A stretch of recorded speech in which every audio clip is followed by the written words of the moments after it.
स्वाभिमान एक संघर्षाची गाथा. गावाच्या टोकाला एक जुनं मातीचं घर होतं. छपरावर तुटक्या कौलांची रांग आणि दारात नेहमीच शांतता.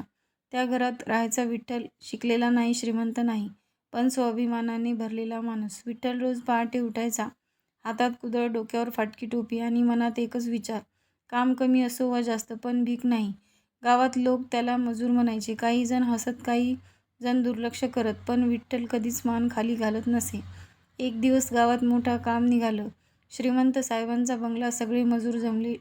विठ्ठलही गेला. दिवसभर उन्हात राबला. संध्याकाळी मजुरी देताना साहेबांनी पैसे कमी दिले. विठ्ठल शांतपणे म्हणाला, साहेब, मी पूर्ण काम केले, ठरलेले पैसे द्या.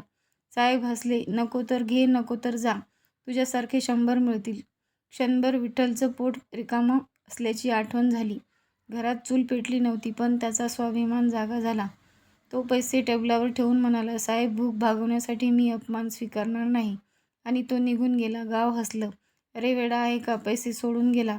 पण त्या रात्री विठ्ठल उपाशी झोपला असला तरी त्याची मान ताठ होती.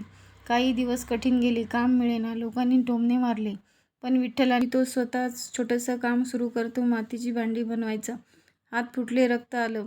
पहिली भांडी फुटली, पण त्याने हार मानली नाही. हळूहळू लोकांना त्याचं काम आवडू लागलं. शहरातून ऑर्डर यायला लागल्या. एक दिवस तेच साहेब त्यांच्याकडे आले. विठ्ठल, माझ्या बंगल्यासाठी भांडी बनवशील का? विठ्ठल हसला. शांतपणे म्हणाला, नक्की बनवीन साहेब, पण योग्य किंमत आणि आदर